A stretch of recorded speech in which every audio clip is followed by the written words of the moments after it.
Hi hello నమస్తే welcome to BRK. ఈరోజు మన ముందు రామ్మోహన్ నమిలే ఆధ్యాత్మికవేత్త ఉన్నారు.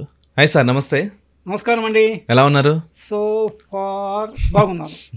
ఓకే సార్, ఇప్పుడు ప్రజెంట్ చూస్తే ఎంతోమంది కొన్ని డౌట్లు ఉన్నాయి. అసలుకి శవం మన ఎదురుగా వస్తే మంచిదా చెడా అని అంటారు. అసలు మంచా చెడా?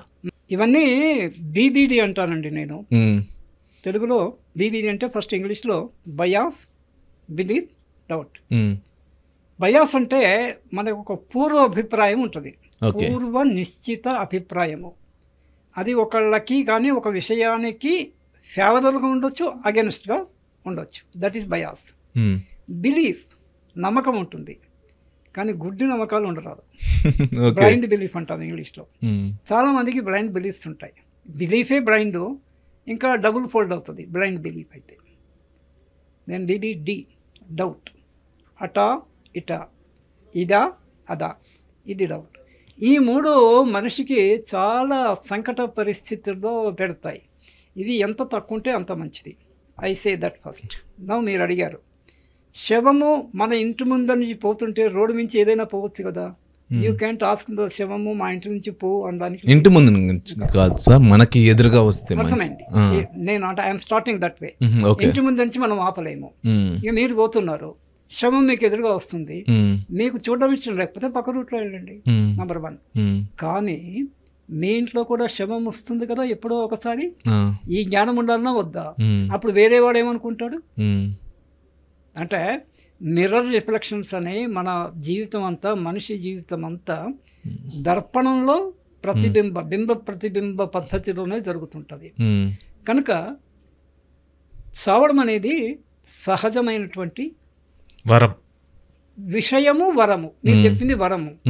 వరం ఎందుకంటే మీకు దేవుడు పొరపాటున ఒక 300 సంవత్సరాలు ఆయుష్ ఇచ్చారనుకోండి, మీరు బతకగలరా? అంటే ఇప్పుడు ఉన్న స్పీడ్కే ఇప్పుడు నా ఏజ్లో నేను కొంచెం రేషనల్ కాబట్టి సర్దుకుపోతాను. కానీ మీరు మా కిందికి డౌన్ 3rd జనరేషన్ తోటి are unable to mingle with them. కనుక దేవుడు ప్రతి జీవికి ఉపయుక్తమైనటువంటి ఆయుష్ ప్రమాణమే ఇచ్చాడు. ఓకే, కనుక నా అభిప్రాయంలో ఈ శవముకి ఎదురుగా వెళ్ళొచ్చా వెళ్ళదా మంచిది అని కూడా కొంతమంది అంటారు. కొంతమంది, మీకు చిన్న ఉదాహరణ చెప్తా. మనకి అమావాస్య తెలుగు రాష్ట్రాల్లో మంచి రోజు కాదు, అవునా? తమిళియన్స్కి మంచి. మరి ఇదెట్లా? వాళ్ళు మనుషులు, మనం మనుషులమే కదా.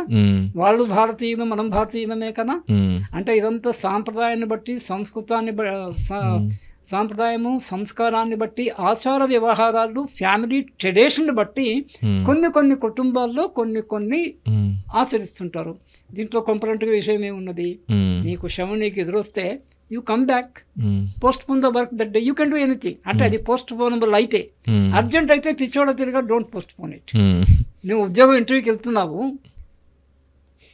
ఓకే, ఇది శవం వస్తే బయటికి పోకుండా అనేటువంటి ఒక మూర్ఖవాదంతోనే మేము ఒకవేళ ఇంటర్వ్యూకి పోతే you are missing the job opportunity. అంటే ఇంటర్వ్యూకి పోయినంత మాత్రాన వస్తుందని కాదు, వచ్చే అవకాశం పోగొట్టుకుంటున్నావు కదా. అందుకని నేను చెప్పేదంటే, don't be more sentimental and emotional, be rational. అంటే సెంటిమెంట్స్, ఎమోషనల్, రేషనాలిటీస్ ఈ 3 పెట్టుకుంటే ఫస్ట్ ప్రిఫరెన్స్ నా ప్రకారంగా is it appealing to reason, rationality ఉందా లేదా. ఆ తర్వాత ఎవరి సెంటిమెంట్స్ వాడకుంటే చిన్న హాని లేని సెంటిమెంట్స్, అంటే I use the word benefit of doubt. అంటే మనకి ఏమన్నా అనుమానం ఉన్నప్పుడు బెనిఫిట్ అదర్ సైడ్ ఇవ్వాలి, మనం తీసుకోవద్దు. మనమే తీసుకొని వీ షుడ్ నాట్ కంక్లూడ్ అని సార్. సో ఇది పెద్ద విషయమే కాదు, ఎందుకంటే అది సహజ ప్రక్రియ. మరణము పుట్టుక అనేది సహజ ప్రక్రియలు కనుక దాని గురించి పెద్ద బెంబేలెత్తాల్సిన పనే లేదని నా మనవి ప్రేక్షకులకి. ఓకే అండి. అయితే ఒకటి ఉందండి, మనకి ఈ ఇంగ్లీష్ క్యాలెండర్ ప్రకారంగా we have these the time, day, date. ఈ వారానికి 7 రోజుల కాన్సెప్ట్ కూడా తదుపరి వచ్చింది. ఓకే, అంటే వచ్చి చాలా కాలమైనప్పటికీ కూడా అంతకుముందు ఇట్ వాజ్ ఓన్లీ తిథి, పాడ్యమి, విధియ, తదియ, ఇట్లా లాస్ట్లో ఐదర్ వి గెట్ అమావాస్య ఆర్ పౌర్ణమి, శుక్లపక్షము, కృష్ణపక్షము. That was the calendar style ఎర్లియర్గా. ఒకటి నేను విశ్వసించేది ఏంటంటే we are all part of the universe. యూనివర్స్కి కింద నేచర్. సో యూనివర్స్లో నేచర్ ఒక పార్ట్, నేచర్లో మనం కూడా ఒక పార్ట్, మినిస్క్యూల్ పార్ట్, చాలా చిన్న అంశము. టైంకి ఇంపార్టెన్స్ ఉంది, అది మనకి రేషనల్ కూడా అప్పీల్ అవుతుంది. మీరు మార్నింగ్ లేచి సూర్యుని ముందు మీ దాబా మీద కానీ ఎక్కడ ఉండి సూర్యదర్శనం చేసుకుంటే ఎర్లీ వి అవర్స్ అంటాము, WEE. వి అవర్స్ అంటే ఉషకాలము, అంటే very early hours of this one. You feel lot of freshness. అదే మీకు మధ్యాహ్నం 12 గంటకి 1 గంటకి ఉండదు అట్లా. ఓకే, మీకు ఆకలి వేసినప్పుడు you feel little unrest. If the lunch టైంకి మీకు లంచ్ రాకపోతే కొంచెం అన్రెస్ట్, అంటే డిస్కంఫర్ట్ పెరుగుతుంది. అంటే ఇక్కడేమి lunch time is the time, morning hours we hours is the time.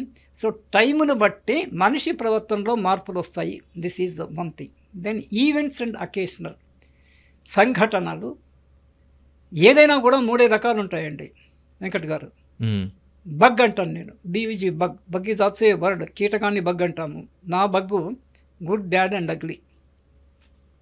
Good, దాని కింద బ్యాడ్, ఇంకా వర్స్ట్ అయితే వీసే అగ్లీ. టైం కూడా అంతే, వీసే గుడ్ టైం, బ్యాడ్ టైం. ఎవరన్నా ఇంట్లో మనిషి పుట్టాడు అనుకోండి, child, either male or female, baby boy or baby girl, ఇంటి వాళ్ళంతా హ్యాపీ, నైబర్స్ కూడా హ్యాపీ, రిలేటివ్స్. కొంతమంది పడిన వాళ్ళు సాడ్. మీరు ఆ మాట అంటే కొంతమందికి కొడుకు పుట్టాడు అనుకోండి, వీళ్ళకి బాగా రిచ్నెస్ ఎక్కువ ఉంది అనుకోండి, అంటే ఇమీడియట్ దాయాజు గారి దగ్గరికి వాడిని కొడుకు పుట్టకపోతే ఇది ఆస్తి మాకే వచ్చేది కదా, డాక్టర్ పుట్టి పోయేది కదా అని ఏడ్చేవాడు ఎప్పుడు ఉంటారు సమాజంలో. అదే దేవుడు అది ఇచ్చాడు. అందుకే నేను ఇందాక బగ్ అనే పదం వాడాను. మనుషుల్లో విషయాల్లో కూడా అంతే ఉన్నాయి. మంచి విషయాలు ఉన్నాయి, చెడ్డ విషయాలు ఉన్నాయి. మంచి మనుషులు ఉన్నారు, చెడ్డ విషయాలు ఉన్నారు. మంచి సంఘటనలు ఉన్నాయి, చెడు సంఘటనలు ఉన్నాయి. సో చనిపోవడం అనే దానికి ఇమీడియట్గా కొంచెము దుఃఖం ఉంటుంది, ఏది కుటుంబీకులకి.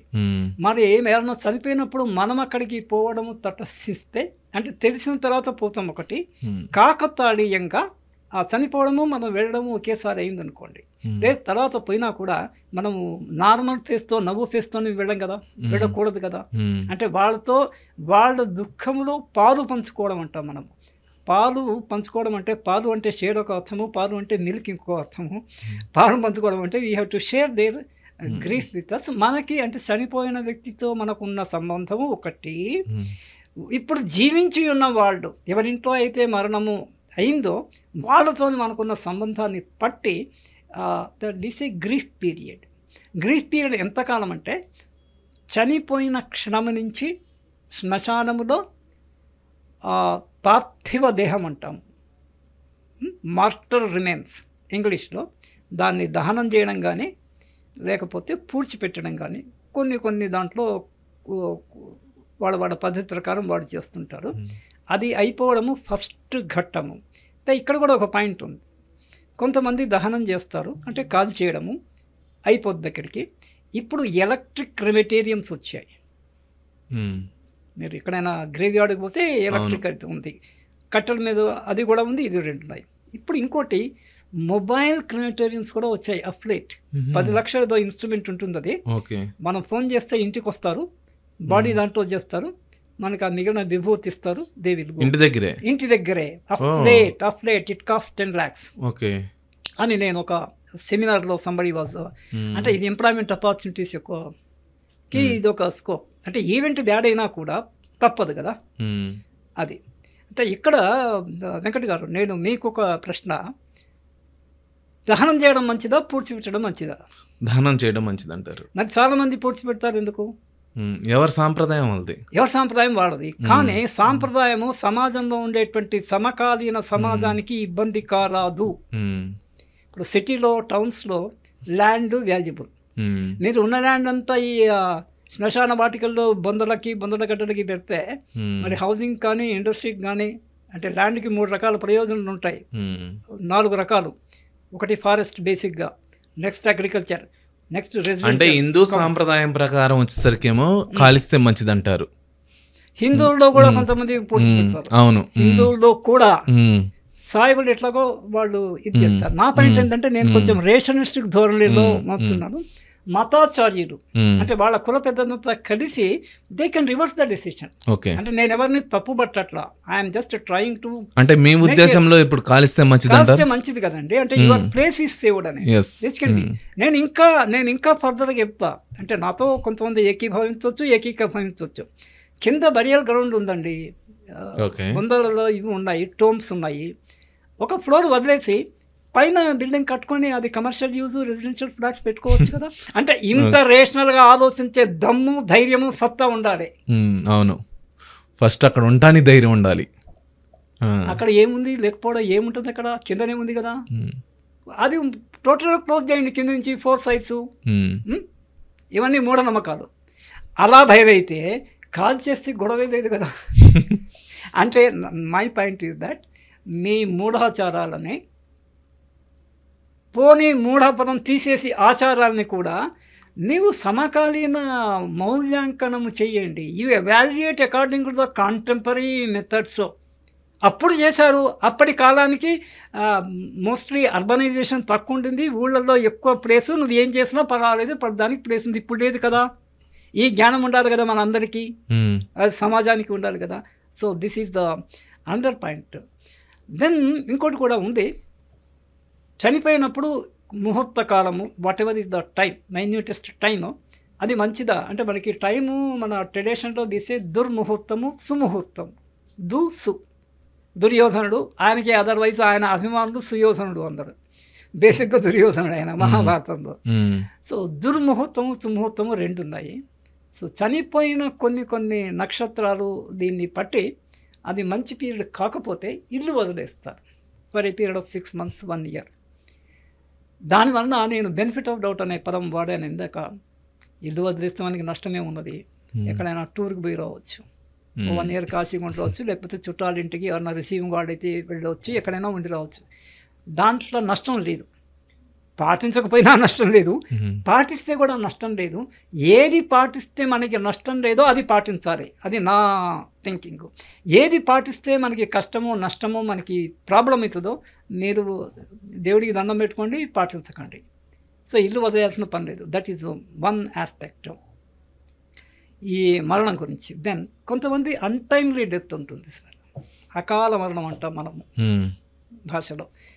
అంటే 30 ఏళ్ళకి 20 ఏళ్ళకి అట్లా చనిపోయినప్పుడు కొంచెము పర్టికులర్లీ నేను అభిప్రాయపడేందంటే వివాహమయ్యి మైనర్ చిల్డ్రన్ ఉండి చనిపోతే నేను ఐ ఫీల్ ఫర్ ఇట్, నేను కొంచెం సిన్సియర్గా వాళ్ళ గురించి ఫీల్ అవుతాను. పెళ్ళి కాకముందు కానీ, పెళ్ళై పిల్లలు సెటిల్ అయిన తర్వాత కానీ మనిషి ఉన్నా లేకపోయినా పెద్ద సమాజానికి కానీ పెద్ద డిఫరెన్స్ అవ్వదు. కానీ ఇది కూడా ఒక విశాల దృక్పథంతో ఆలోచించాలి ఒకటి. అయినప్పటికీ కూడా మనం చాలా రోజు కలిసి ఉన్నాం కాబట్టి మన తాతగారు పోయినా కూడా మనకి బాధ అవుతుంది, తండ్రి గారి సంగతి పక్కన, మన పేరెంట్స్ పక్కన పెట్టి గ్రాండ్ పేరెంట్స్ పోయినా కూడా ఎంతో కొంత మనం ఫీల్ అవుతాం. అవును, మనకు తెలిసి కూడా మరణము అనివార్యము, భగవద్గీత కూడా చెప్పింది కదా, పుట్టిన వాళ్ళంతా గిట్టగా తప్పదు. మరి అది తెలిసి కూడా మళ్ళీ ఏడవడం దేనికి? అంటే ఎమోషన్ ఎక్కువైతే ఎమోషనల్ అవుట్ బ్రేక్ అంటాం, ఈఓబి. ఎమోషనల్ అవుట్ బ్రేక్ అనేది ఒక ఇది. కానీ మనం కొంచెం రేషనలిస్టిక్ థింకింగ్ అలవాటు చేసుకుంటే, అలా నేను కమ్యూనిస్టిక్ అప్రోచ్ అవన్నీ అనట్లా, బీ రేషనల్. ఇది కరెక్టా లేదా 1-2 సార్లు నీకు నువ్వే ఆలోచించుకొని ఇది చేయాలి. So again coming back to మనం పోతుండగా శవం ఎదురైంది, ఏమైంది, మనం నారాయణ ఆడి కావాలంటే మనం ఒక్కొక్కసారి మనకి తెలిసిన వాళ్ళ శవాలు ఎదురవుతుంటాయి. మీరు did you come across side ఉన్నట్లో అని అనుకోకుండా మనం పోతుంటే తెలియని వాళ్ళే కూడా ఎన్నో అవుతుంటాయి. తెలియని వాళ్ళతో నుంచి మనం పెద్ద ఇదిగా చేసుకోవాల్సిన, తెలిసిన వాళ్ళైతే you can walk some time to along with the body. మీ బంధాన్ని బట్టి ఎంత తెలుసో దాన్ని బట్టి you can go up to the graveyard or a couple of yards, a few yards, ఒక పర్లాంగు దాంతో అట్లా పోవచ్చు. So death is a natural process కనుక దాన్ని మనం అంత పెద్ద సీరియస్గా తీసుకోవాల్సిన పని లేదు. ఓకే అండి, థ్యాంక్ యూ.